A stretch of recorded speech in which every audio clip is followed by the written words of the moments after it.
Hello dear students, once again welcome back to our channel. So आप लोगों के लिए नीट 2026 का जो कंटेंट मैंने पढ़ाना स्टार्ट किया है उसमें मैं लेकर आई हूँ chapter number 4 of class NCERT principles of inheritance and variation वाले चैप्टर का नेक्स्ट पार्ट। आज हम पार्ट 3 देखने वाले हैं और आज के सेशन में हम मेंडल के कुछ एक्सेप्शन वाले केसेस देखने वाले हैं, जैसे कि इनकम्प्लीट डोमिनेंस, कोडोमिनेंस, प्लियोट्रॉपी वाला फिनोमिनन, मल्टीपल अलील्स वाला फिनोमिनन। तो ये कुछ इंपॉर्टेंट टॉपिक्स हम आज के सेशन में करने वाले हैं। मेंडल सर ने हमें कुछ चीजें बताई थी और मेंडल सर के अकॉर्डिंग जो चीजें नहीं हुई उन एक्सेप्शंस को हम नियो मेंडलिज्म बोलते हैं। तो आज का टॉपिक स्टार्ट करने से पहले आप लोगों को याद होगा कि मैंने आपको लास्ट लेक्चर में 4 अलग अलग क्वेश्चंस होमवर्क में दिए थे और वही क्वेश्चंस सबसे पहले हम सॉल्व करेंगे और उसके बाद हम अपना आज का एक्चुअल सेशन स्टार्ट करेंगे। ठीक है, तो चलो पिछली बार मैंने जो आपको क्वेश्चंस दिए थे वो क्वेश्चंस देख लेते हैं। सबसे पहले ये वाला क्वेश्चन दिया था, this was our homework number 1। NEET 2024 का पीवाईक्यू है। क्वेश्चन में क्या दिया गया है, which one of the following can be explained on the basis of Mendel's law of dominance. अब आपको भी याद होगा कि मेंडल सर ने जो लॉ ऑफ डोमिनेंस दिया था उसमें उन्होंने क्लियरली बताया था कि जब भी हमारे पास कोई एक क्रोमोसोम होता है तो उस पर 2 अलील्स होती हैं और दोनों अलील्स या तो सेम होती हैं या तो डिफरेंट होती हैं। लेकिन अगर डिफरेंट हुई, जैसे एक कैपिटल एक स्मॉल, तो उसमें से जो डोमिनेंट अलील होगी वो एक्सप्रेस होगी, या फिर मैं उल्टा बोल सकती हूँ, जो अलील एक्सप्रेस हो रही है वो डोमिनेंट है और जो अलील एक्सप्रेस नहीं हो रही है वो रिसेसिव है। तो कुछ स्टेटमेंट्स हैं, इनमें से हमको करेक्ट स्टेटमेंट ढूंढ के निकालना है। Out of one pair of factors one is dominant and the other is recessive. क्या बोला गया है हमें यहाँ पे, हमारे पास 2 अलील्स है, जैसे कि यहाँ पर कैपिटल ए है, यहाँ पर स्मॉल ए है, तो इसमें से एक डोमिनेंट है एक रिसेसिव है। This is according to law of dominance correct. Alleles do not show any expression and both the characters appear as such in F2 generation। ये तो गलत है ना। आपको यहाँ पर सेकेंड स्टेटमेंट में क्या बोला गया है कि अलील्स जो हैं वो F1 में कुछ कैरेक्टर्स ही नहीं दिखाते या उनका कुछ हमको एक्सप्रेशन ही देखने नहीं मिलता। डायरेक्ट F2 जनरेशन में जैसे पेरेंट्स थे एज इट इज वैसे ही बच्चे दिखाई देते हैं। मतलब अगर मैंने ओरिजिनल पेरेंट्स डोमिनेंट और रिसेसिव लिया था तो इसका मुझे हाइब्रिड मिलेगा ना, लेकिन यहाँ पर बोला गया है कि ऐसा कुछ नहीं होता। डायरेक्ट F2 जनरेशन में मुझे सारे पेरेंट्स या तो प्योर टॉल मिलेंगे या तो प्योर डॉर्फ मिलेंगे। एज इट इज हमको F2 जनरेशन देखने मिलेगा। दिस इज रॉन्ग स्टेटमेंट, ये लॉ ऑफ डोमिनेंस के अकॉर्डिंग नहीं बोला गया है, so this is wrong. Factors हमेशा कैसे प्रेजेंट होते हैं, नॉर्मल डिप्लॉयड प्लांट्स में फैक्टर्स हमेशा पेयर में प्रेजेंट होते हैं। ठीक है, यानी जीन्स हमेशा पेयर में प्रेजेंट होती हैं, so this is also correct. Next, the discrete unit controlling a particular character is called age factor. ये मैंने लास्ट टाइम भी बताया था, ये अपना डीएनए है। डीएनए के ऊपर जो छोटा सा सेगमेंट होता है इस सेगमेंट को हम जीन बोलते हैं। लेकिन जीन ये टर्म मेंडल सर को पता नहीं था, या फिर मेंडल सर ने पहले ही इसकी डिस्कवरी कर दी थी जब इसका नामकरण नहीं हुआ था। तो जब जीन का नामकरण नहीं हुआ था उस टाइम पे इस यूनिट को हम बोलते थे फैक्टर। क्या बोलते थे इस यूनिट को हम, फैक्टर। तो फैक्टर जो है ये डीएनए का एक छोटा सा हिस्सा है जो कैरेक्टर्स कंट्रोल करता है। This is also correct. The expression of only one of the parental character is found in a monohybrid cross। monohybrid cross मतलब ऐसा, जब मैं एक ही कैरेक्टर क्रॉस करती हूँ तो उस टाइम पे मुझे जो F1 जनरेशन दिखाई देता है उसमें मुझे सिर्फ एक ही पेरेंट्स जैसे कैरेक्टर दिखेंगे। जैसे समझो ये मेरा टॉल प्लांट है, ये मेरा डॉर्फ प्लांट है, तो मेरा जो F1 जनरेशन है दिखने में ये एक ही पेरेंट जैसे दिखेगा। ठीक है, तो दिखने में ये कैसे दिखाई दे रहा है, डोमिनेंट पेरेंट जैसा दिखाई दे रहा है। So only one character is observed, so this is also true. तो इसमें से ऑप्शन नंबर बी को छोड़कर बाकी सारे ऑप्शन ट्रू हैं। तो इस क्वेश्चन का राइट आंसर क्या आएगा, the correct answer will be option number D. इसका करेक्ट आंसर क्या होगा, option number D. Next question देखें। अब मैंने आपको सेकेंड क्वेश्चन दिया था होमवर्क में, how many true breeding pea plants varieties did Mendel select as pair. देखो यहां पर क्या पूछा है कि कितनी वेराइटीज सिलेक्ट की थी मेंडल सर ने, which were similar except in one character. तो यहाँ पर वेराइटीज पूछा गया है। देखो देखा जाए तो मेंडल सर ने कितने कैरेक्टर्स लिए थे, टोटल कैरेक्टर्स उन्होंने 7 लिए थे, लेकिन इन सातों कैरेक्टर्स की दो दो वेराइटी थी हमारे पास। जैसे कि अगर मैं हाइट की बात करूं तो हाइट एक कैरेक्टर है, दिस इज वन कैरेक्टर, लेकिन इसके 2 वेराइटी है, एक टॉल एक डॉर्फ। अगर मैं सीड के कलर की बात करूं तो सीड कलर ये एक सिंगल कैरेक्टर है, लेकिन इसकी दो वेराइटी है, एक ग्रीन कलर की सीड, एक येलो कलर की सीड। तो ऐसे मेंडल सर ने 7 कैरेक्टर्स लिए थे और इन हर एक कैरेक्टर की मेरे पास दो दो वेराइटीज थी। तो इसकी दो दो वेराइटी है मेरे पास, तो 7 का डबल कितना होता है, दो वेराइटी है ना, तो 7 + 7 कितनी वेराइटीज हो गई टोटल, 14 वेराइटीज। मैंने आपको लास्ट टाइम भी समझाया था, ऐसा ही एक एमसीक्यू हमने देखा था। अगर आपको सिर्फ कैरेक्टर पूछा है तो आप 7 बोलोगे, लेकिन अगर आपको कैरेक्टर के ट्रेट्स पूछे हैं या फिर आपको वेराइटीज पूछी है तो वो डबल हो जाएगा। एक कैरेक्टर की दो वेराइटी है, या तो टॉल या तो डॉर्फ, या तो हरा या तो पीला। सो यहाँ पर वेराइटीज कितनी यूज की गई थी, 14 वेराइटीज।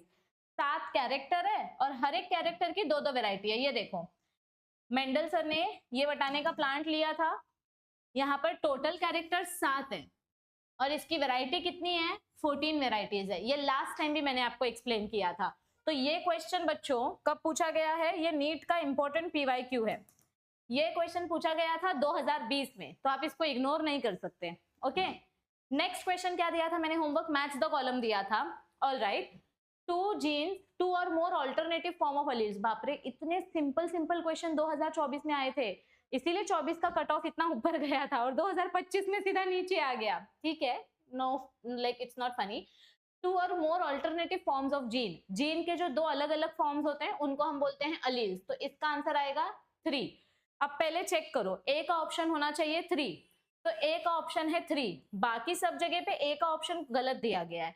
तो फर्स्ट अटेम्प्ट में ही आपको आपका आंसर मिल गया। आपको ब्लर नहीं दिख रहा ना, हाँ, आपको आगे और ज्यादा कुछ ढूंढने की, सर्च करने की जरूरत ही नहीं है।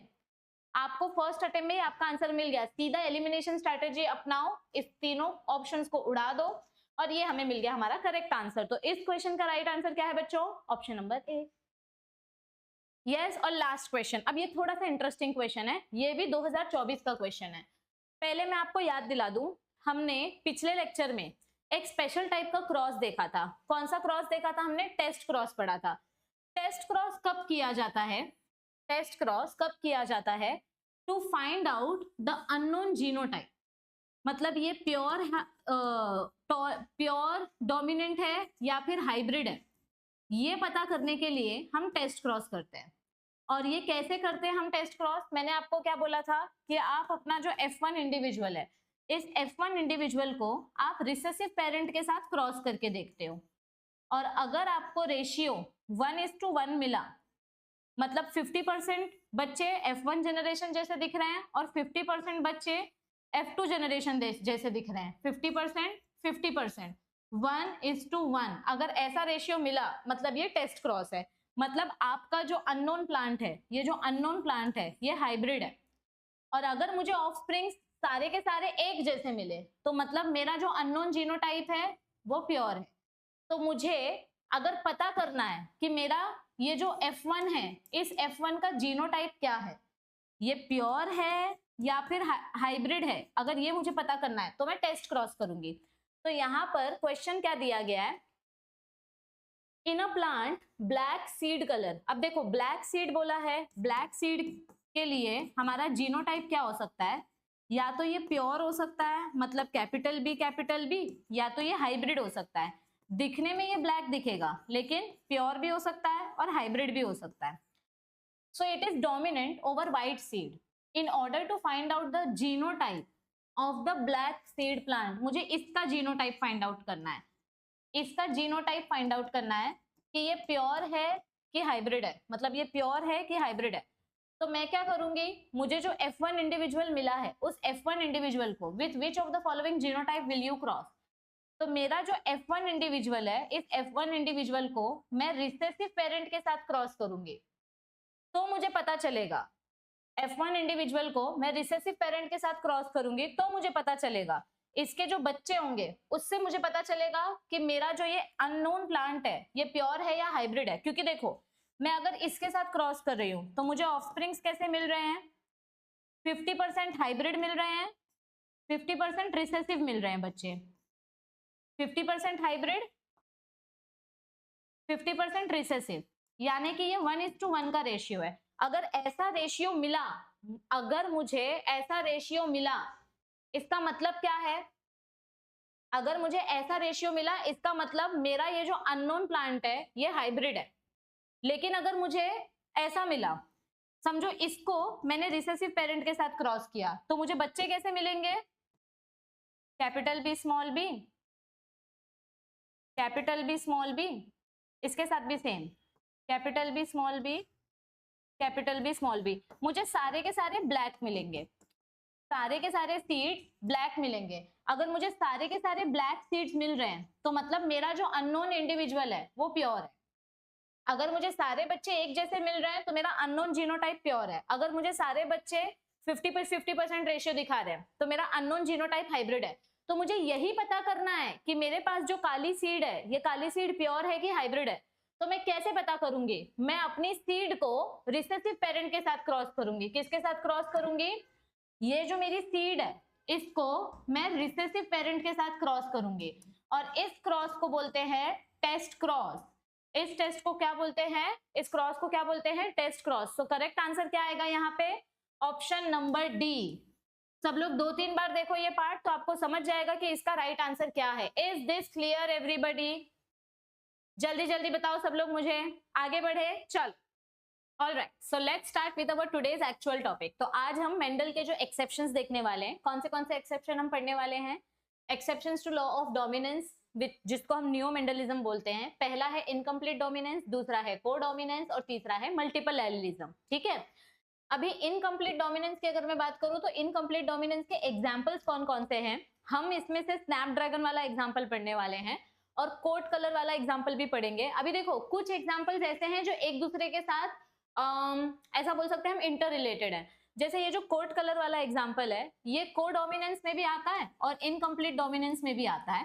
ठीक है, फिर ये जो मल्टीपल एलिलिज्म, हाँ ब्लड ग्रुप वाला तो मल्टीपल एलिलिज्म में जाएगा। ये फ्लावर कलर वाला एग्जांपल इनकम्प्लीट डोमिनेंस में आता है, जो 4 o'clock प्लांट बोलते हैं जिसको हम, मिराबिलिस जलापा।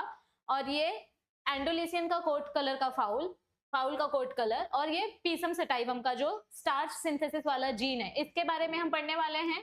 ये हमें एनसीईआरटी में दिया गया है तो हम इसके बारे में डिटेल में पढ़ेंगे, इसके बारे में डिटेल में पढ़ेंगे, और मैं आपको ये एक्सप्लेन करूंगी, ये कोडोमिनेंस वाले पार्ट में पढ़ेंगे। ठीक है, हम तीनों एक्सेप्शंस आज देखने वाले हैं। ऑलराइट, तो चलो देखो थियोरी में क्या बताया है इनकम्प्लीट डोमिनेंस के बारे में। मैं आपको पहले एक सिंपल सा फंडा बताती हूँ। मेंडल सर ने क्या बोला था? According to Mendel sir, according to Mendel sir, according to Gregor Johann Mendel, क्या बोला गया था? अकॉर्डिंग टू मेंडल सर हमें यह बोला गया था कि जब भी एक डोमिनेंट अलील और एक रिसेसिव अलील आपस में इंटरैक्ट करेंगे, जब भी एक डोमिनेंट अलील और एक रिसेसिव अलील आपस में इंटरैक्ट करेंगे, तो ये जो कैरेक्टर है इसका फिनोटाइप कैसा होगा? डोमिनेंट जैसा। इसका फिनोटाइप कैसा होगा? डोमिनेंट जैसा। और इसका जो जीनोटाइप होगा, इसका जो जीनोटाइप होगा उसको हम हाइब्रिड बोलेंगे या हेट्रोजाइगट, हेट्रोजाइगोस। ठीक है, तो ये हमें मेंडल सर ने बोला था। हमें ब्लेंडिंग नहीं मिलेगी। According to Mendel sir there will never be blending. ये मेंडल सर ने बहुत ही क्लियर वर्ड्स में बोला था, लेकिन ये मेंडल सर का ऑब्जर्वेशन था। नेचर में ऐसे बहुत सारे प्लांट्स हैं जिनमें ब्लेंडिंग देखने मिलती है, तो ऐसे एग्जाम्पल्स को हमने नियो मेंडलिज्म वाले कॉन्सेप्ट में डाला है। अब देखा जाए तो यहाँ पर मेंडल सर ने जो प्लांट वाला एग्जाम्पल लिया है, उन्होंने एक रेड फ्लावर लिया, एक व्हाइट फ्लावर लिया और दोनों को क्रॉस किया, और मुझे जो F1 जनरेशन मिला, मुझे जीनोटाइप क्या मिला उसका? एक कैपिटल आर, एक स्मॉल आर। अगर मैं यहाँ पर मेंडल सर का फिलोसफी अप्लाई करूं, मेंडल सर का थियोरी अप्लाई करूं, तो अकॉर्डिंग टू मेंडल मुझे यहाँ पर क्या दिखना चाहिए? अकॉर्डिंग टू मेंडल मुझे यहाँ क्या दिखना चाहिए? एक कैपिटल आर है, एक स्मॉल आर है। तो दिखने में मुझे ये फ्लावर रेड कलर का दिखना चाहिए था। दिखने में ये फ्लावर कैसा दिखना चाहिए था? रेड कलर का दिखना चाहिए था, बट ऐसा नहीं हुआ। मुझे ये रेड कलर का नहीं दिखा, मुझे ये पिंक कलर का दिखा, इसीलिए इसको हमने एक्सेप्शन वाली कैटेगरी में डाल दिया। मतलब this does not obey Mendel's law. तो यही चीज हम पढ़ने वाले हैं। कई बार ऐसा होता है कि जब आपके पास दो अलग अलग अलील्स होती है, एक डोमिनेंट अलील, एक रिसेसिव अलील, तो उसमें से जो डोमिनेंट अलील होती है वो भी पूरी तरीके से एक्सप्रेस नहीं होती, और जो रिसेसिव अलील होती है वो भी पूरी तरीके से एक्सप्रेस नहीं होती। दोनों अलील्स पार्शियल एक्सप्रेशन दिखाते हैं, अनइक्वल एक्सप्रेशन दिखाते हैं, जिसकी वजह से एक नया कैरेक्टर मिलता है। और ये जो नया कैरेक्टर मिला है ये थोड़ा थोड़ा ब्लेंडिंग वाला फिनोमिनन फॉलो करता है।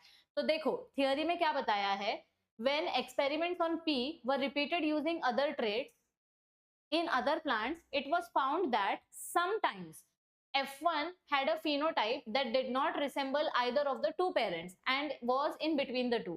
मतलब क्या बोला गया है कि जब P प्लांट के कैरेक्टर्स के जैसे हमने दूसरे प्लांट्स के साथ ये क्रॉसिंग करने का प्रयत्न किया, कोशिश की, तो हमें कुछ अलग ही कैरेक्टर मिले, हमें मेंडल वाले कैरेक्टर्स नहीं मिले। मतलब हमें ना तो डोमिनेंट कैरेक्टर देखने मिला, ना रिसेसिव कैरेक्टर देखने मिला, हमें कुछ अलग ही कैरेक्टर देखने मिला। The inheritance of flower colour in the dog flower, जिसको हम स्नैपड्रैगन या एंटीहाइनम बोलते हैं, it is a good example to understand incomplete dominance. मैं आपको सिंपल भाषा में बता रही हूँ, इनकम्प्लीट डोमिनेंस मतलब क्या होता है, partial expression of both alleles. आप चाहिए तो इसे लिख कर ले सकते हैं, partial expression of both alleles, ये है इनकम्प्लीट डोमिनेंस का डेफिनेशन। पार्शियल एक्सप्रेशन, एक भी अलील पूरी तरीके से एक्सप्रेस नहीं हो रहा है, दोनों अलील्स आधे आधे एक्सप्रेस हो रहे हैं। तो यहाँ पर क्या होगा, हमने स्नैपड्रैगन वाला फ्लावर लिया है, इसमें रेड कलर का जो फ्लावर है उसका जीनोटाइप है कैपिटल आर, और व्हाइट वाला जो फ्लावर हमने लिया है उसका जीनोटाइप है स्मॉल आर। दोनों के गैमेट्स हमने प्रोड्यूस किए और दोनों के गैमेट से मुझे जो F1 जनरेशन मिला, मेंडल के हिसाब से ये F1 जनरेशन मुझे रेड कलर का मिलना चाहिए था, लेकिन मुझे रेड कलर का फ्लावर नहीं मिला, मुझे पिंक कलर का फ्लावर मिला। तो यानी कि यहाँ पर डोमिनेंट अलील और रिसेसिव अलील दोनों थोड़े थोड़े एक्सप्रेस हुए हैं। यहाँ पर कोई डोमिनेंट नहीं है, कोई रिसेसिव नहीं है, पार्शियल एक्सप्रेशन हुआ है। So when the F1 was self-pollinated and F2 resulted in the following ratio, here genotype ratio were exactly as we would observe in Mendelian। मतलब क्या बोला है, जब मैंने इन F1 प्लांट्स का फिर से सेल्फ पॉलिनेशन किया, मुझे ये जो F1 प्लांट्स मिले हैं, जब मैंने इसका आपस में वापस सेल्फ पॉलिनेशन कराया, तो अब मुझे जो F2 जनरेशन मिला, देखो मेंडल सर के हिसाब से, जब ये मैं मेंडल सर के हिसाब से बता रही हूँ, अकॉर्डिंग टू मेंडल अगर मैं लिखूं, अकॉर्डिंग टू मेंडल अगर हम ये फ्लावर्स का सेल्फिंग करते हैं, if we do selfing of F1, ये मेरा सेल्फिंग ऑफ F1 है, ठीक है, तो समझो मुझे F2 जनरेशन में क्या मिलेगा, यहाँ पर इसका एक गैमेट, यहाँ पर इसका एक gamete capital R small R, ठीक है, और यहाँ पर इन दोनों के गैमेट आ जाएंगे कैपिटल आर स्मॉल आर, ठीक है, ओके। तो अकॉर्डिंग टू मेंडल मुझे क्या देखने मिलेगा, रुको ये लास्ट वाली लाइन बड़ी गंदी सी बन गई। तो यहाँ पर मुझे मेंडल के हिसाब से capital R capital R capital R small R capital R small R small R small R, तो अकॉर्डिंग टू मेंडल मुझे क्या देखने मिलेगा, ये फ्लावर रेड है तो ये प्योर रेड दिखेगा, ये भी रेड दिखेगा, हाइब्रिड रेड मतलब दिखेगा रेड, बस जीनोटाइप हाइब्रिड है, और ये वाला फ्लावर व्हाइट दिखेगा। तो अब अगर मैं इसका फिनोटाइप और जीनोटाइप रेशियो निकालूं, फिनोटाइप रेशियो और जीनोटाइप रेशियो, इसका जीनोटाइप रेशियो क्या होगा बच्चों, इसका जीनोटाइप रेशियो होगा कि एक रेड फ्लावर मिला है और दो हाइब्रिड फ्लावर मिले हैं, एक प्योर है और दो हाइब्रिड है, तो इसका जीनोटाइप रेशियो क्या होगा, 1 इज प्योर, एक मुझे प्योर रेड मिला है, दो मुझे हाइब्रिड मिले हैं, दो मुझे हाइब्रिड मिले हैं और एक व्हाइट मिला है, ठीक है, ये जीनोटाइप रेशियो है। तो मेंडल सर का जीनोटाइप रेशियो देखो और इनकम्प्लीट डोमिनेंस का जीनोटाइप रेशियो देखो, यहां पर भी 1:2:1 मिला है, यहां पर भी 1:2:1 मिला है, लेकिन दोनों का फिनोटाइप रेशियो अलग है। तो यहां पर क्या बोला जा रहा है कि जीनोटाइप रेशियो सेम मिलता है, जैसे मेंडल सर के एक्सपेरिमेंट में मिलता है वैसे इनकम्प्लीट डोमिनेंस में मिलता है, अकॉर्डिंग टू मेंडल का जैसे जीनोटाइप रेशियो मिलता है वैसे यहाँ पे भी मिला है, लेकिन इसका फिनोटाइप रेशियो सेम नहीं है। The phenotype ratio had changed from 3:1, change हो गया था टू 1:2:1। देखो ना अब फिनोटाइप रेशियो भी कैसा दिखाई दे रहा है, ये फ्लावर जो है ये तो मेरा मेंडल वाला कॉन्सेप्ट है ना, तो यहाँ पर दिखने में मुझे ये 3 फ्लावर रेड दिखाई दे रहे हैं, मेंडल के हिसाब से दिखने में मुझे ये 3 फ्लावर कैसे दिखाई दे रहा है, 3 फ्लावर मुझे रेड कलर के दिखाई दे रहे हैं और एक फ्लावर मुझे व्हाइट कलर का दिखाई दे रहा है। तो अकॉर्डिंग टू मेंडल मेरा फिनोटाइप रेशियो है 3:1, मेरा फिनोटाइप रेशियो क्या है 3:1 अकॉर्डिंग टू मेंडल। लेकिन अकॉर्डिंग टू इनकम्प्लीट डोमिनेंस मुझे फिनोटाइप रेशियो क्या मिला, दिखने में भी ये फ्लावर रेड है, इसका जीनोटाइप भी रेड है, तो ये हो गया रेड। अब दिखने में ये दोनों फ्लावर्स पिंक हैं और इनका जीनोटाइप भी अलग है, तो ये हो गया 2। और दिखने में ये फ्लावर व्हाइट है और इसका जीनोटाइप अलग है। मतलब मुझे यहाँ पर ये दोनों फ्लावर्स रेड नहीं दिख रहे हैं, इनके पास भले ही एक कैपिटल आर है एक स्मॉल आर है। आइडियली देखा जाए तो कैपिटल आर एक्सप्रेस होना चाहिए था, बट ऐसा नहीं हुआ। रेड कलर का फ्लावर नहीं मिला, मुझे कुछ नया मिला, मुझे पिंक कलर का फ्लावर मिला। तो मेंडल का जो फिनोटाइप रेशियो है फॉर वन कैरेक्टर, वही फिनोमिनन अगर मैं यहां लगाऊं तो इसका फिनोटाइप रेशियो अलग है। इनकम्प्लीट डोमिनेंस में phenotype ratio is not matching with Mendel, तो यहां पर इनकम्प्लीट डोमिनेंस का phenotype ratio is equal to genotype ratio, ये दोनों आपस में इक्वल है। फिनोटाइप रेशियो भी 1:2:1 है और जीनोटाइप रेशियो भी 1:2:1 है, so ये दोनों सेम है। This is the exception, the first exception to Mendel's law. Is this clear everybody? हाँ, तो देखो क्या बताया है, यहाँ हुआ क्या एक्चुअली में, यहाँ पर अलग क्या चीज हो गई कि यहाँ पर जो कैपिटल आर है, ये कैपिटल आर ठीक से एक्सप्रेस नहीं हुआ और स्मॉल आर भी एक्सप्रेस हो गया। नॉर्मली स्मॉल आर एक्सप्रेस नहीं होता है, यहाँ पर ये स्मॉल आर एक्सप्रेस नहीं होता है, इसीलिए दिखने में ये रेड है।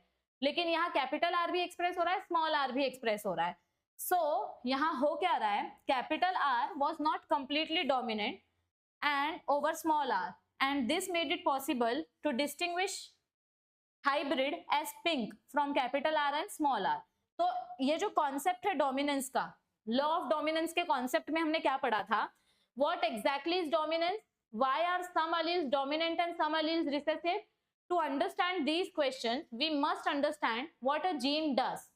अब देखो, एक जीन कैसे डोमिनेंट होती है, क्या हमेशा वो जीन ने ठेका ले रखा है कि वो जीन हमेशा डोमिनेंट रहेगी? अब यहाँ पर ये जीन डोमिनेंट है, यहाँ पर ये जो कैपिटल आर है ये डोमिनेंट है, लेकिन यहाँ पर कैपिटल आर पूरी तरीके से डोमिनेंट नहीं हो रहा है। तो किसी भी जीन ने ऐसा ठेका नहीं ले रखा होता है कि मैं डोमिनेंट ही रहूंगी। कौन से स्पीशीज में वो जीन प्रेजेंट है वो भी मैटर करता है। समझ में आ रही है बात? कौन से स्पीशीज में, अभी जैसे एक सिंपल बहुत ही रैंडम सा एग्जांपल दे रही हूँ, आपकी बॉडी में भी एक कैंसर जीन है, ऑन्कोजीन, मेरी बॉडी में भी कैंसर जीन है, लेकिन सारे इंसान की बॉडी में जो कैंसर जीन है, सबकी बॉडी में ये जीन कभी भी एक्टिवेट हो जाता है क्या साथ में? नहीं। मेरी बॉडी में कैंसर जीन एक्टिवेटेड है, इसका मतलब ये नहीं कि आपकी बॉडी में कैंसर जीन एक्टिवेट हो जाएगा। आपका एनवायरमेंट क्या है, आप क्या अपनी बॉडी को दे रहे हो, उसके ऊपर डिपेंड करेगा कि आपका कौन सा जीन एक्टिवेट होगा, कौन सा नहीं होगा। तो किसी भी जीन का हम ऐसा नहीं बोल सकते कि ये यूनिवर्सल नेचर है कि ये जीन यही कैरेक्टर दिखाएगा, ऐसा फिक्स्ड है, ऐसा नहीं होता है। तो वही एक्सप्लेन करने के लिए यहाँ पर एक थ्योरी ली गई है। देखो बेसिकली क्या होता है, एवरी जीन, हमें हर एक जीन के बारे में क्या पता है, every gene contains information to express a particular trait. आपका कोई भी कैरेक्टर जो है वो जीन की मदद से एक्सप्रेस होता है, और डिप्लॉयड ऑर्गेनिज्म में हर एक जीन के 2 पेयर्स प्रेजेंट होते हैं। मतलब every gene has 2 alleles, every gene has 2 alleles, there are 2 copies of every gene, and now these 2 alleles need not always be identical। अब ये क्या बोला गया है कि ये जो 2 alleles है, ऐसा जरूरी नहीं है कि ये दोनों alleles हमेशा सेम होंगे, कभी ये सेम भी हो सकते हैं और कभी ये डिफरेंट भी हो सकते हैं। they can be same or they can be different, they can be homozygous or they can be heterozygous, so one of them may be due to some changes that it has undergone which modifies the information that particular allele contains। तो मतलब क्या बोला गया है कि अगर समझो मैं इस वाले क्रोमोसोम्स की या इस वाले जीन की बात करूं तो यहाँ पर मुझे हेट्रोजाइगस जीन्स दिखाई दे रहे हैं, इसको हम हाइब्रिड बोलते हैं। तो ऐसा हो सकता है ना बच्चों कि अगर ये होमोजाइगस अलील था तो ये कुछ और कैरेक्टर दिखा रहा था, लेकिन अब ये हेट्रोजाइगस फॉर्म में है, तो यहाँ पर कुछ तो ऐसा चेंज हुआ होगा, कोई तो अंदर ही अंदर म्यूटेशन हुआ होगा जिसकी वजह से इसका एक्सप्रेशन बदल गया। ये हम नेक्स्ट चैप्टर में पढ़ेंगे, पर मैं आपको वही चीज समझाने की कोशिश कर रही हूँ कि अगर मेरे पास 2 अलील्स हैं तो ये दोनों अलील्स का इक्वल पार्टिसिपेशन मैटर करता है। दोनों अलील्स साथ में एक्सप्रेस होंगे कि नहीं होंगे, एक ही अलील एक्सप्रेस होगा दूसरा नहीं होगा, ये सब डिपेंड करता है स्पीशीज पे, एनवायरमेंटल कंडीशंस पे और जेनेटिक म्यूटेशंस पे। So let's take an example of a gene that contains the information of for producing an enzyme. आपको मैं ये example explain करती हूँ. Imagine करो हमारे पास कोई एक ऐसा जीन है और ये जीन कोई एंजाइम बनाता है, ठीक है? ये जीन डोमिनेंट है और ये जीन एंजाइम बनाता है. Okay, alright. अब ये जीन जो एंजाइम बनाता है, मतलब ये जीन मुझे एंजाइम बना के दे रहा है. I can see expression of enzyme. अब हो क्या रहा है कि समझो गलती से इस जीन में म्यूटेशन हो गया. मेरे पास ये जो ओरिजिनल जीन है, इस जीन में म्यूटेशन हो गया. म्यूटेशन मतलब क्या होता है?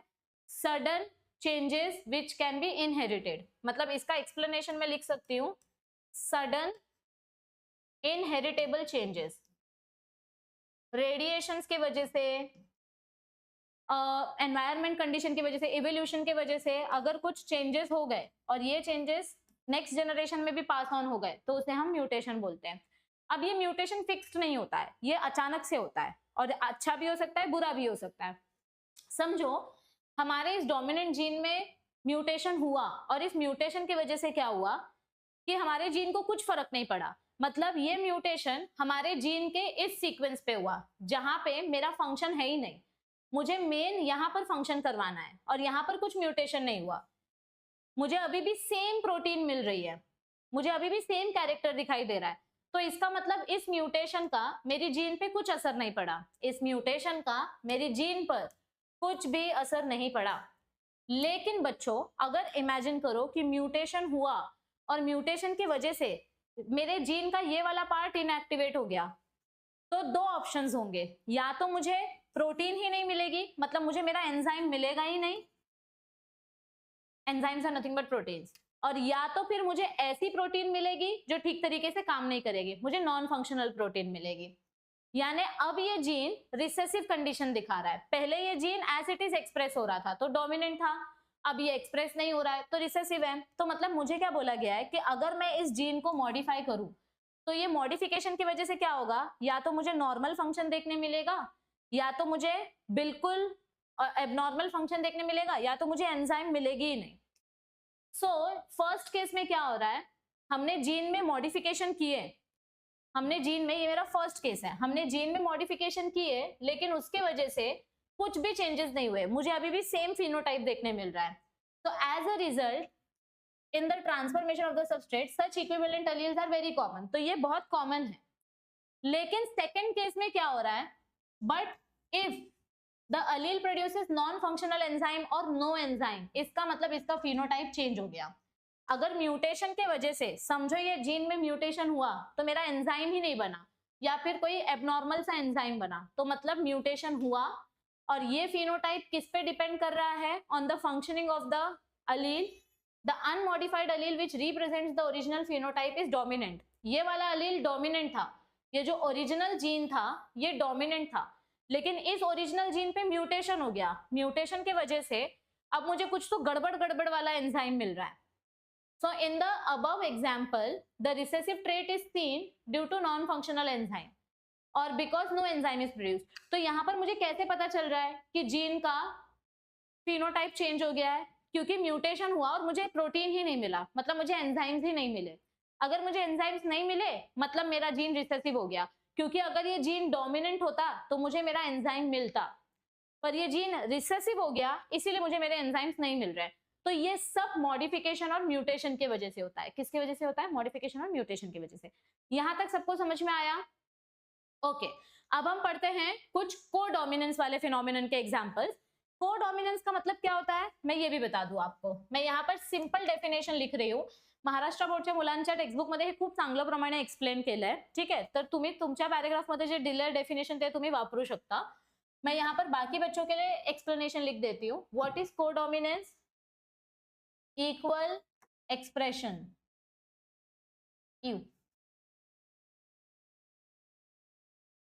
equal expression of both the alleles, equal expression of both the alleles. यहाँ पर दोनों alleles एक साथ एक्सप्रेस हो रही है, इस फिनोमिनन को बोलते हैं कोडोमिनेंस. कौन से एग्जांपल्स दिए हमें कोडोमिनेंस के?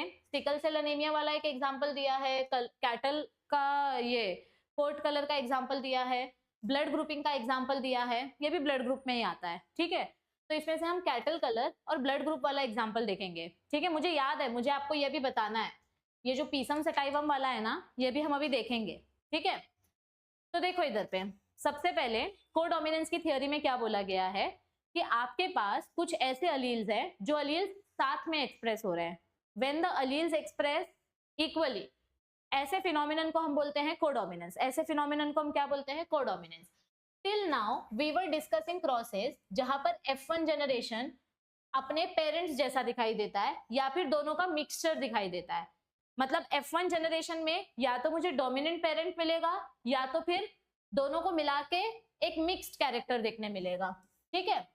But in the case of codominance the F1 generation resembles both the parents. Codominance में क्या होगा, मुझे सिर्फ डोमिनेंट कैरेक्टर नहीं दिखेगा और ना मुझे नया कैरेक्टर दिखेगा, मुझे दोनों कैरेक्टर्स दिखेंगे। जैसे कि यहाँ पर देखो, ये मेरा फेवरेट एग्जाम्पल है, ये कोडोमिनेंस का एग्जाम्पल है। मैंने दो अलग अलग कैटल्स लिए हैं, ठीक है, एक रेड एक व्हाइट या ब्राउन और व्हाइट व्हाटएवर। मैं जब इन दोनों के गैमेट्स को आपस में फ्यूज करा रही हूं तो दोनों के गैमेट्स जो हैं इक्वली एक्सप्रेस हो रहे हैं। इक्वल एक्सप्रेशन ऑफ अलील्स, यहां पर क्या हो रहा है? Equal expression of alleles. मतलब देखा जाए, अगर समझो ये रेड वाली गाय है और ये व्हाइट वाला बुल है, तो इन दोनों को अगर मैं फ्यूज करूं, तो अगर मैं इनकम्प्लीट डोमिनेंस का एग्जांपल लूं, अगर मैं यहां पर इनकम्प्लीट डोमिनेंस वाला लॉजिक लगाऊं, इनकम्प्लीट डोमिनेंस, तो according to incomplete dominance red और व्हाइट को मिक्स करके मुझे यहाँ पे पूकी काउ मिलनी चाहिए थी, पिंक काउ मिलनी चाहिए थी, बराबर। पिंक ऑफस्प्रिंग्स मिलने चाहिए थे, लेकिन ऐसा नहीं हुआ, मुझे यहाँ पिंक ऑफस्प्रिंग्स नहीं मिले। इसका मतलब ये इनकम्प्लीट डोमिनेंस नहीं है। मुझे यहाँ दोनों अलील्स मिल रहे हैं, रेड कलर के भी पैचेस देखने मिल रहे हैं, व्हाइट कलर का भी पैचेस देखने मिल रहा है, यानी कि दोनों अलील्स इक्वली एक्सप्रेस हो रहे हैं। तो ऐसे कैरेक्टर को बोलते हैं codominance, where both the alleles express themselves equally. So a good example is different types of red blood cells that determine ABO blood grouping in human beings. अब देखो, अगर मैं ब्लड ग्रुपिंग के फिनोमिनन की बात करूं तो अपना जो आरबीसी है, हमारे रेड ब्लड सेल के ऊपर बहुत सारे अलग अलग टाइप के रिसेप्टर्स होते हैं। Our RBC has many different types of receptors, okay. अब यहाँ पर अगर आप ध्यान से देखो तो रेड ब्लड सेल के ऊपर एंटीजेनिक रिसेप्टर्स होते हैं, और इन एंटीजेनिक रिसेप्टर्स के ऊपर ना बच्चों एक स्पेशल टाइप की शुगर वाली रिसेप्टर होती है। ये देखो, ये वाली शुगर तो सब में कॉमन है, लेकिन ये जो दो शुगर्स हैं, एक ये और एक ये तो सब में कॉमन है, ब्लू वाली, लेकिन ये जो दो है, एक गैलेक्टोज और एक एन एसिटाइल गैलेक्टोज अमाइन, ये दोनों शुगर्स जो हैं ये स्पेशल है। कुछ रेड ब्लड सेल्स में सिर्फ गैलेक्टोज है, कुछ रेड ब्लड सेल्स में गैलेक्टोज अमाइन है, एसिटाइल गैलेक्टोज अमाइन। ये देखो, यहां पर एसिटाइल गैलेक्टोज अमाइन है, यहां पर गैलेक्टोज है। जिसके पास गैलेक्टोज अमाइन है वो ए ब्लड ग्रुप है, जिसके पास सिर्फ गैलेक्टोज है वो बी ब्लड ग्रुप है। आपको इतना डिटेल याद नहीं रखना है, आपको सिर्फ क्या याद रखना है, ये हमारे शुगर रिसेप्टर्स हैं। ये हमारे क्या हैं? These are our sugar receptors. और ये शुगर रिसेप्टर्स के बेसिस पे डिसाइड होता है कि आपका ब्लड ग्रुप कौन से टाइप का है, ठीक है। और ये शुगर रिसेप्टर्स, ये जो शुगर्स हैं, ये कौन से जीन की मदद से एक्सप्रेस होती हैं? इनका जीन कौन सा है? इनका जीन है I. They are expressed by gene I, okay, all right. तो अगर एबीओ ब्लड ग्रुप की मैं बात करूं तो हमारा ब्लड ग्रुप कौन से टाइप का है, ये कैसे पता चलेगा? ये पता चलेगा हमें जीन आई की मदद से। किससे पता चलेगा? जीन आई की मदद से। The plasma membrane of the red blood cell has sugar polymers, जो आरबीसी के सरफेस के ऊपर प्रेजेंट होते हैं, that protrude from its surface. Protrude means present on the surface, present on its surface. ये देखो ना, ये अपना रेड ब्लड सेल है, ये रेड ब्लड सेल के ऊपर प्रेजेंट है, मतलब ऐसे एंटीना जैसे निकले हुए हैं। तो these receptors are present on the surface of RBC, और इन रिसेप्टर्स के ऊपर अलग अलग टाइप की शुगर्स प्रेजेंट होती हैं। और ये शुगर्स कौन सी टाइप की होगी, ये कौन कंट्रोल करता है? ये कंट्रोल करता है gene I. The gene I has 3 alleles.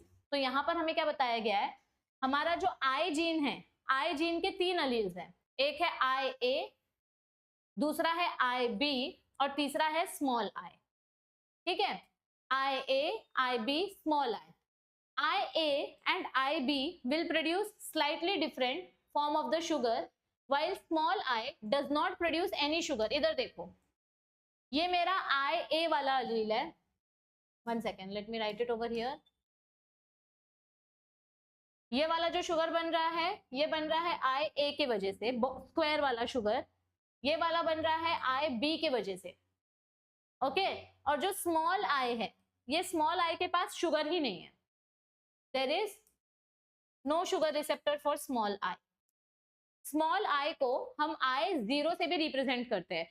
कुछ बुक्स में इसको I0 से रिप्रेजेंट किया जाता है, तो आपको ये याद रखना है, क्योंकि क्वेश्चंस देते टाइम कभी कभी I0 लिख देते हैं या फिर स्मॉल I लिखते हैं. तो IA के पास अलग रिसेप्टर है, IB के पास अलग रिसेप्टर है, और स्मॉल I के पास शुगर ही नहीं है. Because humans are diploid organism, each person possess any two of the three I gene alleles. हमें क्या बोला गया है? Humans, because humans are diploid organism, हमारे पास एक क्रोमोसोम फादर स्पर्म से आया है, एक क्रोमोसोम एग से आया है. ठीक है, तो हमारे फादर के पास भी एक क्रोमोसोम है, हमारे मदर के पास भी एक क्रोमोसोम है ना भाई, पक्का. तो यहाँ पर मैं क्या बताने की कोशिश कर रही हूँ, ये देखो, ये जो आई जीन है, ये हमारे कौन से क्रोमोसोम पे प्रेजेंट होती है? क्रोमोसोम नंबर 9 पे. These genes are present on chromosome number 9. Okay, so अगर समझो मुझे मेरे फादर से क्रोमोसोम नंबर 9 मिला और मेरे फादर के क्रोमोसोम पे IA वाला अलील है, ये समझो फादर है और ये मदर है. मेरे फादर से मुझे IA वाला अलील मिला और मदर से भी IA वाला अलील मिला, तो मेरा ब्लड ग्रुप क्या होगा? Pure A blood group. मेरा ब्लड ग्रुप क्या होगा? Pure A. Yes, so IA and IB are completely dominant over small I. अगर समझो मेरा कॉम्बिनेशन ऐसा है कि मुझे पप्पा से कैपिटल A वाला अलील मिला है और मम्मी से स्मॉल I वाला अलील मिला है, तो यहाँ पर भी मेरा जो ब्लड ग्रुप होगा वो A ब्लड ग्रुप होगा. मतलब ये जो स्मॉल I है ना, ये स्मॉल I का रिसेसिव कंडीशन माना जाता है. ये एक्सप्रेस नहीं होता है जल्दी. जैसे रिसेसिव अलील्स हमने देखा था कैपिटल T और स्मॉल t, तो स्मॉल t जल्दी एक्सप्रेस नहीं होता है, वैसे ही हालत यहाँ पे स्मॉल I की है, ये जल्दी एक्सप्रेस नहीं होता है, इसको रिसेसिव माना जाता है. तो इन अदर वर्ड, अगर मेरा कैपिटल I के साथ A, ये अगर स्मॉल I के साथ पाया गया तो सिर्फ A वाला अलील एक्सप्रेस होगा. मतलब ये देखो, इस कंडीशन में यहाँ पर A और I है. मैं आपको ये वाला डायग्राम दिखाती हूँ. दिख रहा है? थोड़ा बड़ा दिख रहा है? हाँ, ये देखो, इस वाले कंडीशन में यहाँ पर एक ही अलील है A और दूसरा वाला जो है वो स्मॉल I है. तो यहाँ पर ब्लड ग्रुप कौन सा दिखेगा मुझे? A blood group. यहाँ पर कौन सा ब्लड ग्रुप दिखेगा? B blood group. क्योंकि जो स्मॉल I है वो एक्सप्रेस ही नहीं हो रहा है. स्मॉल I को रिसेसिव अलील कंसिडर किया गया है. तो small I will not be express because small I does not produce any sugar. और सेम B के लिए भी होगा. और अगर आपके पास दोनों अलील्स एक साथ प्रेजेंट है, फादर से मुझे A वाला अलील मिला, मदर से मुझे B वाला अलील मिला, तो दोनों अलील इक्वली एक्सप्रेस होंगे और मेरा ब्लड ग्रुप हो जाएगा AB ब्लड ग्रुप. क्या हो जाएगा मेरा blood group? AB blood group. अब यहाँ पर ब्लड ग्रुप नेगेटिव है कि पॉजिटिव है, उसके लिए भी एक फैक्टर होता है. ये जो एंटीजन है RH एंटीजन, ये RH एंटीजन की डिस्कवरी कैसे की गई थी? रीसस मंकी के RBC से की गई थी. रीसस मंकी के RBC में सबसे पहले ये एंटीजन देखा गया था. इसको डी एंटीजन भी बोला जाता है. ठीक है, तो अगर समझो मेरे ब्लड ग्रुप में, मेरे सेल के ऊपर ये RH एंटीजन है, if this antigen is present, तो मेरा जो ब्लड ग्रुप होगा वो ब्लड ग्रुप पॉजिटिव होगा. और अगर ये एब्सेंट है, ये RH एंटीजन नहीं है, तो मेरा जो ब्लड ग्रुप होगा वो नेगेटिव होगा. ठीक है, तो यहाँ पर देखो, when both IA and IB are present, अगर दोनों अलील्स प्रेजेंट हैं तो हमारा blood group AB blood group हो जाएगा. और AB ब्लड ग्रुप काफी रेयर ब्लड ग्रुप माना जाता है. Okay, so they are present together because they both express both the alleles. This is because of codominance. तो मैं आपको बार बार यही चीज समझाने की कोशिश कर रही हूँ. What is codominance? Codominance means equal expression of both the alleles. Codominance का अर्थ क्या है? Equal expression of both the alleles. So red blood cells जिनके पास दोनों टाइप के शुगर्स होते हैं, A sugar and B sugar, ऐसा वाला, तो ये दोनों अलील्स एक्सप्रेस करता है और ऐसा ब्लड ग्रुप होता है AB blood group. Since there are 3 different alleles, there are 6 different combinations of these 3 alleles that are possible. and therefore a total of 6 different genotypes of the human ABO blood types can be seen. How many phenotypes are possible? अब ये जो question है ना, this is very important ना, इसको मैं highlight कर देती हूँ और आपको मैं बताती हूँ कि ये क्या है और कैसे आप पता कर सकते हो। नंबर ऑफ फिनोटाइप और number of genotype find out करने का फॉर्मूला क्या है, देखो ध्यान से।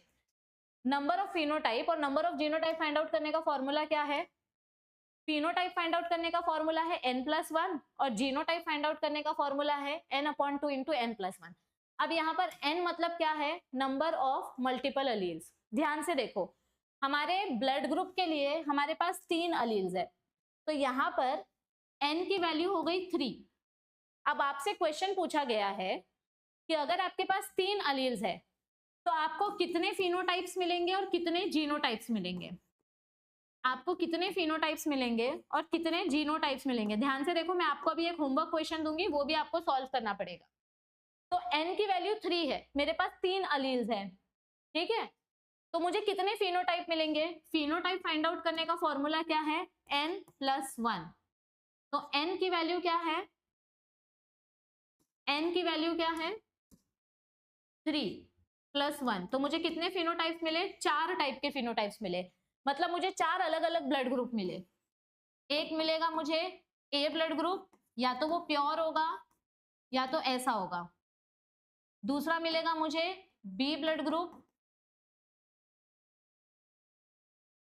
तीसरा मिलेगा मुझे ए बी ब्लड ग्रुप और चौथा मिलेगा मुझे ओ ब्लड ग्रुप। तो मुझे 4 अलग अलग फिनोटाइप मिले, 1 2 3 4, ये मेरे 4 अलग अलग फिनोटाइप्स हुए, 1 2 3 4। अब मुझे पूछा है कि जीनोटाइप कितने टाइप्स के होंगे, तो जीनोटाइप का फॉर्मूला क्या है? जीनोटाइप का फॉर्मूला है n/2, मतलब मुझे फाइंड आउट करना है ना कि कितने जीनोटाइप्स है, तो यहाँ पे क्वेश्चन मार्क आएगा, फॉर्मूला यहाँ लिखती हूँ मैं, n/2 इंटू n+1।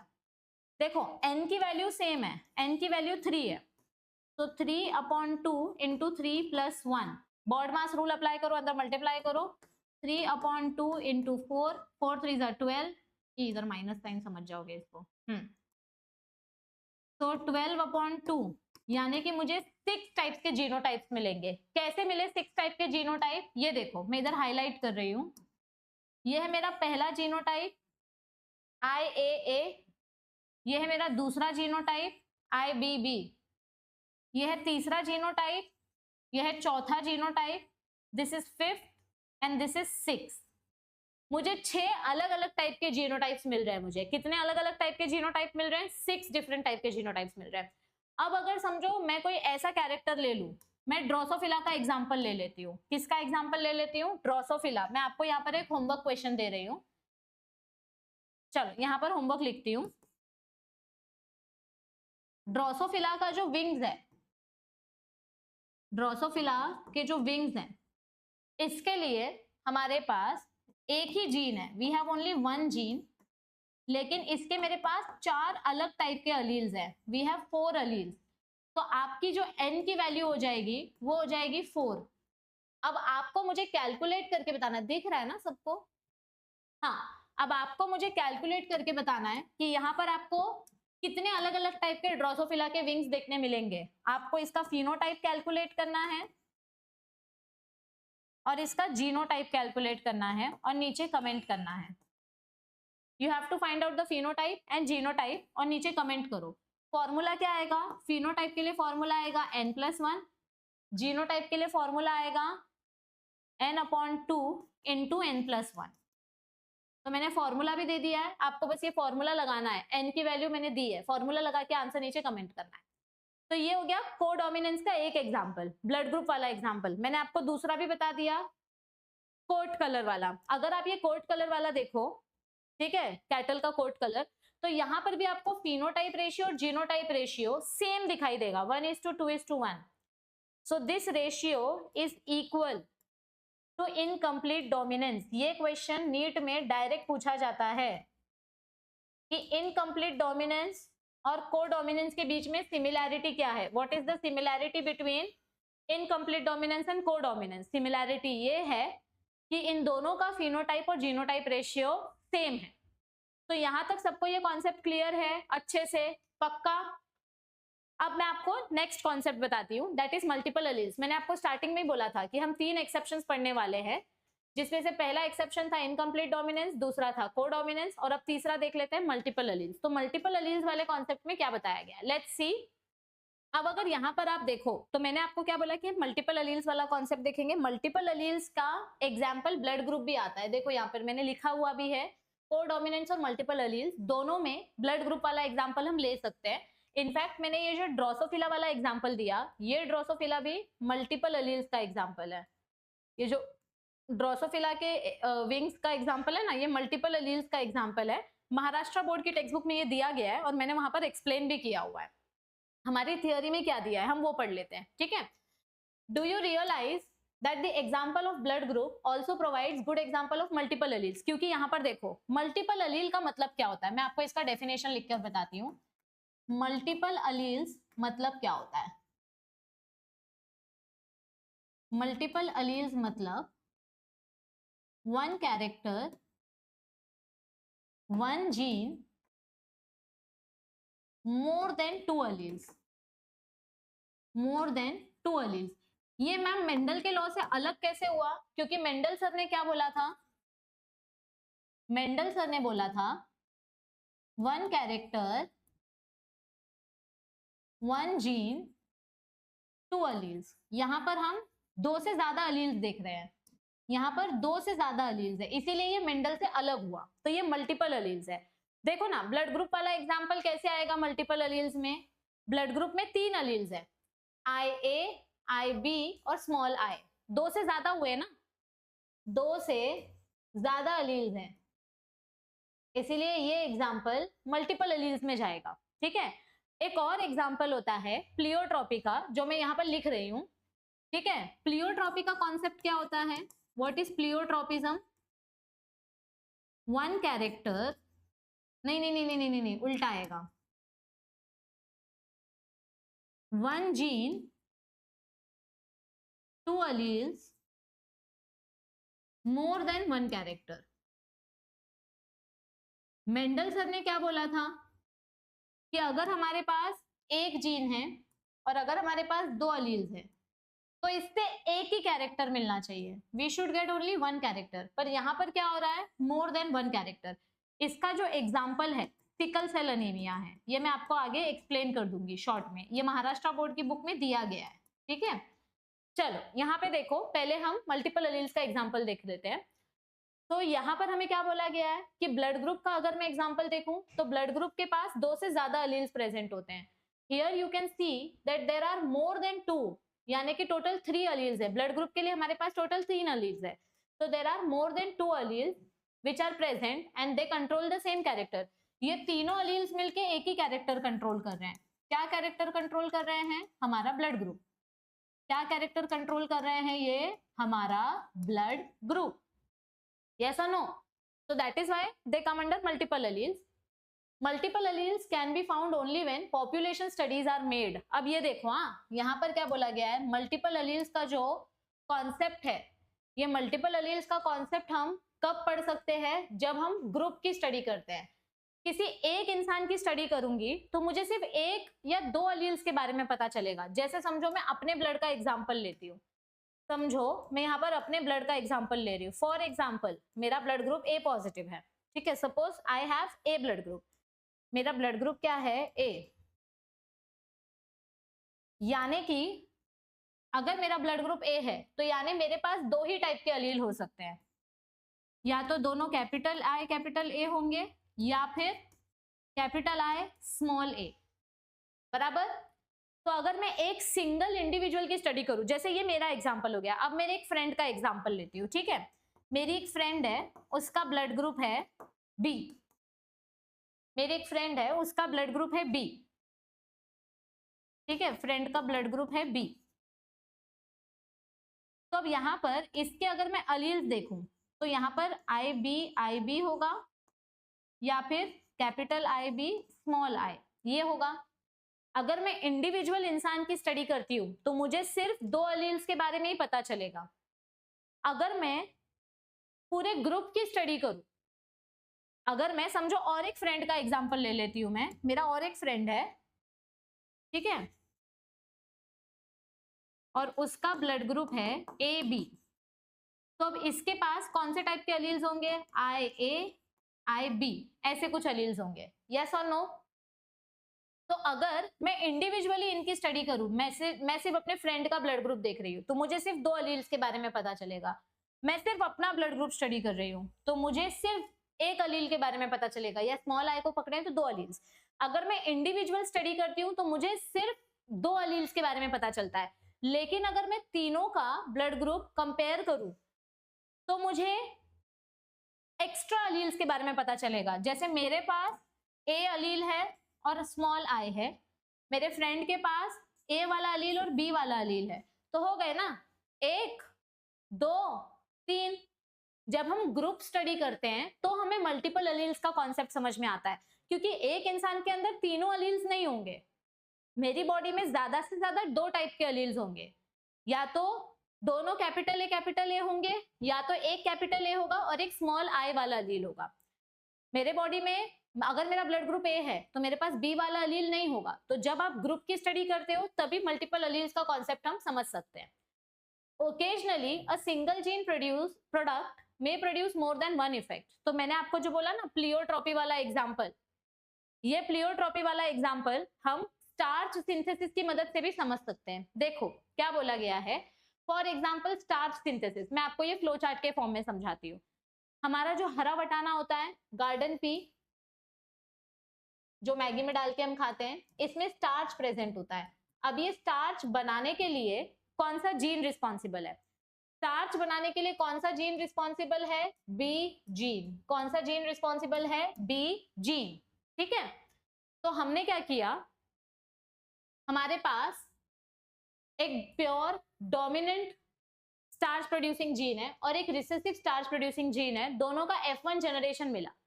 अब ये जो F1 जनरेशन मिला है, मुझे ये वाला जो सीड दिख रहा है, ये जो वटाने का सीड दिख रहा है, ये मेरा वटाने का सीड है। ज्यादा स्टार्च होगा तो वटाना बड़ा बड़ा होगा, कम स्टार्च होगा तो वटाना छोटा छोटा होगा। ठीक है, और अगर एक कैपिटल अलील एक स्मॉल अलील है तो मुझे ये वटाने का साइज मीडियम साइज दिखेगा। कैसा दिखेगा? इसका साइज मीडियम साइज दिखाई देगा। अब अगर मैं इसका सेल्फिंग कर रही हूं तो मुझे क्या दिखाई दे रहा है? मुझे 3 अलग अलग टाइप्स के साइज दिखाई दे रहे हैं। मतलब कैरेक्टर एक ही हो रहा है। This is one character, sorry, gene मेरे पास एक ही है, I have only one gene, और इसके अलील्स भी मेरे पास 2 ही हैं। I have 2 alleles. कौन से 2 अलील्स हैं? एक कैपिटल बी, एक स्मॉल बी। लेकिन इनकी वजह से कैरेक्टर मुझे अलग अलग दिखाई दे रहे हैं। 3 कैरेक्टर्स दिखाई दे रहे हैं। एक तो बड़ा सीड दिखाई दे रहा है, एक मीडियम साइज का सीड दिखाई दे रहा है, और एक स्मॉल सीड दिखाई दे रहा है। तो ये 3 अलग अलग कैरेक्टर्स हुए। ये मेरे क्या हुए? 3 कैरेक्टर्स। ये तो मेंडल के लॉ के हिसाब से टोटली अलग है। मेंडलसन ने क्या बोला था? अगर आपके पास एक जीन है तो एक ही कैरेक्टर दिखना चाहिए, पर यहाँ पर मुझे 3 अलग अलग कैरेक्टर, यानी 3 अलग अलग फिनोटाइप दिखाई दे रहा है। तो ये देखो, हमारा जो वटाने का साइज है, the size of the starch grain, ये कौन कंट्रोल करता है? बी जीन या SBE enzyme. And the size of the starch grain controls the shape of the P. जितना ज्यादा स्टार्च होगा उतना बड़ा आपका बीज होगा, यानी वटाने का सीड होगा। तो यहाँ पर हमें अलग अलग टाइप का सीड दिख रहा है, 1 2 3। मुझे एक से ज्यादा कैरेक्टर्स दिखाई दे रहे हैं। तो ये मेरा क्या हो गया बच्चों? मुझे एक से ज्यादा कैरेक्टर्स दिखाई दे रहे हैं, तो ये मेरा प्लियोट्रॉपी इफेक्ट हो गया। क्या हो गया? ये मेरा प्लियोट्रॉपिक इफेक्ट। तो this is very very important. Pleiotropy मतलब क्या होता है? एक जीन जो एक से ज्यादा कैरेक्टर दिखाती है। Because this enzyme controls starch grain size and size of the P2, so thus this shows pleiotropic effect। मतलब ये जो एंजाइम है, ये एंजाइम स्टार्च कंट्रोल करता है, और जितना ज्यादा स्टार्च होगा उससे आपके वटाने का साइज कंट्रोल होगा। तो 2 कैरेक्टर दिख रहे हैं, एक तो स्टार्च का कैरेक्टर कंट्रोल हो रहा है और वटाने का साइज कंट्रोल हो रहा है ना। मुझे यहाँ पे 2 कैरेक्टर्स दिखाई दे रहा है। I can see 2 characters being controlled by one single gene. मेरे पास एक ही जीन है, बी जीन। ये एक जीन के पास 2 अलील्स है, एक कैपिटल एक स्मॉल। और ये दोनों मिलके दो कैरेक्टर्स कंट्रोल कर रहे हैं, तो एक से ज्यादा कैरेक्टर अगर दिखाई दिया तो इस इफेक्ट को बोलते हैं प्लियोट्रोपिक इफेक्ट। क्या बोलते हैं इसे हम? Pleiotropic effect. तो यहाँ पर वही चीज बोली गई है कि स्टार्च सिंथेसिस जो है ये कौन कंट्रोल करता है? एक सिंगल जीन, बी जीन, और इस बी जीन के दो अलील्स हैं। Starch is synthesized by capital B, तो लार्ज वटाना मिलेगा, और अगर स्मॉल बी हुआ तो छोटा वटाना मिलेगा, small starch grains. After maturation of these seeds, capital B and small B are wrinkled. Capital B seeds are round, ज्यादा स्टार्च है तो सीड एकदम फ्रेश रहेगा, बड़ा रहेगा वटाने का सीड, और अगर स्टार्च कम है तो वटाने का सीड छोटा हो जाएगा, रिंकल्स आ जाएंगे। लेकिन अगर दोनों का हेट्रोजाइगस हम देखें, दोनों को अगर मैं क्रॉस करा दूं तो मुझे यहाँ पर राउंड सीड देखने मिलेगी, बट इसका साइज बहुत बड़ा भी नहीं होगा, बहुत छोटा भी नहीं होगा। It will give me intermediate sides, okay. And so capital B seems to be the dominant allele. इसका मतलब कैपिटल बी वाला कैरेक्टर एक्सप्रेस हो रहा है, this is the dominant allele, but the starch grain produced are of intermediate size. So if starch grain is considered as phenotype, then from this angle the alleles show incomplete dominance. मतलब ये देखो, अगर मैं इस दोनों का example consider करूं तो मुझे ना तो यहाँ पे पूरा राउंड सीड मिला, ना पूरा रिंकल्ड सीड मिला, एक नया कैरेक्टर मिला, तो ये इनकम्प्लीट डोमिनेंस का भी एग्जाम्पल हो गया ना, ये इनकम्प्लीट डोमिनेंस का भी एग्जांपल हो गया। मैंने आपको बोला ना बहुत सारे ऐसे फिनोमिनन है जो एक दूसरे के ऊपर इंटरडिपेंडेंट है, ओके।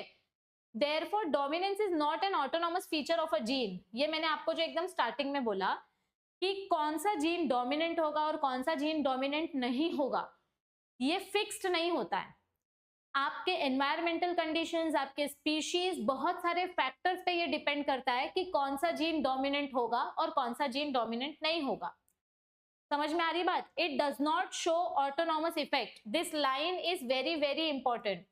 कोई भी जीन पैदा होते से डोमिनेंट बन के नहीं आता है, वो कौन से स्पीशीज या कौन से दूसरे जीन के साथ इंटरैक्ट कर रहा है उस पे भी डिपेंड करता है, और the product that it has information for, it depends as much on the gene product and the production of a particular phenotype from this product as it does on the particular phenotype and that we choose to examine. मतलब कौन सा gene dominant express हो रहा है, कौन सा gene dominant express नहीं हो रहा है, ये बहुत सारे फैक्टर्स पे डिपेंड करता है। In case more than one phenotype is influenced by the same gene, तो अगर एक से ज्यादा कैरेक्टर देखने को मिला तो ये हो जाएगा प्लियोट्रोपी वाला फिनोमिनन, जो कि मेंडल से टोटली अलग है। मेंडल ने बोला था एक जीन एक कैरेक्टर, यहाँ पे एक जीन मल्टीपल कैरेक्टर्स दिखाई दे रहा है। तो ऐसा कहीं नहीं लिखा है या ऐसा कहीं नहीं बोला गया है कि हर जीन पहले से ही अपना डेस्टिनी फिक्स करके आता है, ऐसा नहीं है, ठीक है। अभी मैं कुछ क्वेश्चन सॉल्व करा रही हूँ और कुछ क्वेश्चंस आपको होमवर्क दे रही हूँ। यहाँ पर मैं एक क्वेश्चन सॉल्व करा रही हूँ और 3 क्वेश्चन 4 क्वेश्चन आपको होमवर्क दूंगी।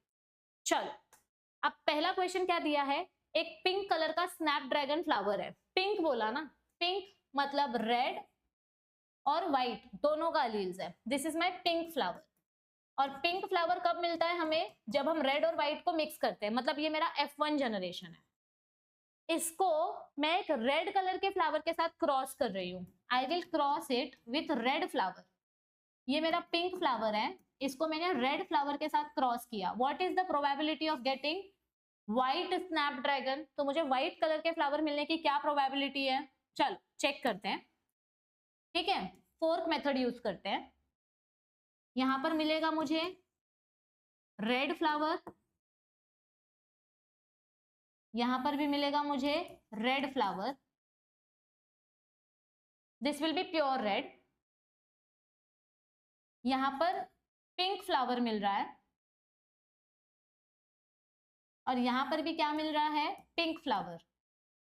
तो आप मुझे बताओ, आपको क्वेश्चन क्या पूछा गया है? What is the probability of getting white flower? यहां पर कहीं पर भी व्हाइट फ्लावर मिला क्या? नहीं मिला, नहीं मिला ना। कहीं दिख रहा है क्या किसी को कहीं पे व्हाइट फ्लावर? मुझे तो नहीं दिखाई दे रहा है। तो इस क्वेश्चन का राइट आंसर क्या आएगा? ऑप्शन नंबर, नीचे कमेंट करो क्या आएगा इसका राइट आंसर। मुझे तो एक भी व्हाइट फ्लावर नहीं दिख रहा है। क्या आएगा इसका answer? Option number D, correct. अब नेक्स्ट क्वेश्चन, आपको याद होगा मैंने आपको लास्ट टाइम सेशन खत्म होने से पहले एक फॉर्मूला दिया था, how to calculate number of gametes. Number of gametes calculate करने का मैंने आपको एक फॉर्मूला बताया था, 2 raised to n। N मतलब क्या होता है, number of hybrid pairs of alleles या हेट्रोजाइगस पेयर ऑफ अलील्स। ये फॉर्मूला याद रखो, क्योंकि अब जो मैं क्वेश्चन होमवर्क में दे रही हूँ उसमें ये फॉर्मूला अप्लाई होगा। तो ये देखो, ये अपना क्वेश्चन है, नीट 2008 का क्वेश्चन है, how many types of gametes can be produced. ये आपका है homework number 1। If you cross 2 roan coat color cows, what percentage of the progeny would you expect to be roan? roan color मतलब क्या होता है, ये mixed colour, इसको रोन colour बोलते हैं, ये वाला कलर इसको रोन बोलते हैं, रेड और व्हाइट का मिक्सचर। तो अगर मैं 2 रोन कलर वाले एनिमल्स को क्रॉस करूं तो मुझे कितने परसेंट बच्चे रोन कलर मिलेंगे? दिस इज 25%, दिस इज 50%, 2 है ना 50 और ये 25%। तो क्वेश्चन क्या पूछा है कि अगर मैं 2 रोन कलर के कैटल्स को क्रॉस करूं तो मुझे कितने बच्चे रोन कलर के मिलेंगे। देखो क्वेश्चन क्या पूछा है, if you cross 2 roan coat colour cows, what percentage of progeny would you expect to be roan. ये आपका है होमवर्क नंबर 2। बहुत इजी क्वेश्चंस है, मैं आपको आंसर भी बताते जा रही हूं तो कम से कम कमेंट कर देना। एबीओ ब्लड ग्रुपिंग सिस्टम है, एबीओ ब्लड ग्रुप को आई जीन कंट्रोल करता है जिसके पास 3 अलील्स हैं और ये कोडोमिनेंस वाला फिनोमिनन है। हमारे पास 6 जीनोटाइप्स है, तो इसके फिनोटाइप्स कितने होंगे ये तो मैंने पहले ही पीछे बता दिया, इसका आंसर मैंने लेक्चर में ही बता दिया है। थोड़ा वीडियो को पीछे करो तो आपको इसका आंसर मिल जाएगा। This is homework number 3। एक वुमेन है, उसके पास ओ ब्लड ग्रुप है, has a child with blood group O. She claims that a man with blood group A as the father of her child. What would be the genotype of the father? मतलब एक mother है, उसका खुद का blood group O है और उसके बच्चे का भी ब्लड ग्रुप O है। अब वो मदर बोल रही है कि मेरे बच्चे का जो बाप है, मतलब मेरा जो हस्बैंड है या व्हाटएवर, उस आदमी का ब्लड ग्रुप A है। तो मदर का ब्लड ग्रुप O, बच्चे का ब्लड ग्रुप O, फादर का ब्लड ग्रुप A है। तो फादर का जीनोटाइप क्या होगा ये आपको पता करना है। ये मैं नेक्स्ट टाइम सॉल्व कराऊंगी, आप लोग इसको नीचे कमेंट करो। This is your homework number 4। It is one of the most interesting और ऐसे ही टाइप के क्वेश्चंस आपको एग्जाम में पूछे जाते हैं, चिट्टी पिट्टी क्वेश्चंस नहीं पूछे जाते हैं। सो आई होप आपको आज का सेशन अच्छा लगा होगा। मैं थोड़ा ज्यादा डिटेल में जा रही हूँ क्योंकि ये टॉपिक्स एक बार क्लियर हो गए तो आपको फिर बाद में रिविजन करने में काफी आसानी होगी। इसके बाद हम आगे 2 जीन इनहेरिटेंस वाला कॉन्सेप्ट स्टार्ट करेंगे। आप लोगों को अगर ये वीडियोस अच्छी लग रही हैं, समझ में आ रहा है, तो जो होमवर्क क्वेश्चंस मैं देती हूँ वो नीचे कमेंट करो, उसका आंसर नीचे कमेंट करो, तो मुझे पता चलेगा कि आप लोगों को समझ में आ रहा है कि नहीं आ रहा है। अगर वीडियोस अच्छी लग रही है तो प्लीज इस चैनल को ज्यादा से ज्यादा अपने फ्रेंड्स के साथ शेयर करो, वीडियो को लाइक करो, चैनल को सब्सक्राइब करो। आप लोगों के लिए हम डेली बेसिस पे 3 से 4 एमसीक्यूज कम्युनिटी पोस्ट पे डालते हैं। मैं आप लोगों को एमसीक्यू शॉर्ट सीरीज प्रोवाइड कर रही हूँ, यानी 1 मिनट में 1 एमसीक्यू हम आपको प्रोवाइड कर रहे हैं, कम से कम दिन में 3-4 ये भी आ जाता है। तो आप लोगों के लिए नीट 2026 का इतना कंटेंट दिया जा रहा है कि आपके एग्जाम्स की प्रिपरेशन बहुत अच्छे तरीके से हो जाए। बस थोड़ा बहुत मोटिवेशन मुझे भी चाहिए होता है, और वो कैसे दे सकते हो आप, वीडियो को लाइक करके, शेयर करके और चैनल को सब्सक्राइब करके। तो प्लीज ज्यादा से ज्यादा वीडियो को शेयर करो ताकि मुझे भी मोटिवेशन मिले और आपके लिए भी कंटेंट में ऐसे ही लाते रहो। Bye bye everybody, all the best. Everybody please comment your answers in the comment section. जिसका सारे आंसर्स करेक्ट होंगे मैं उसका कमेंट पिन कर दूंगी। So bye bye everybody, all the best, take care, see you soon.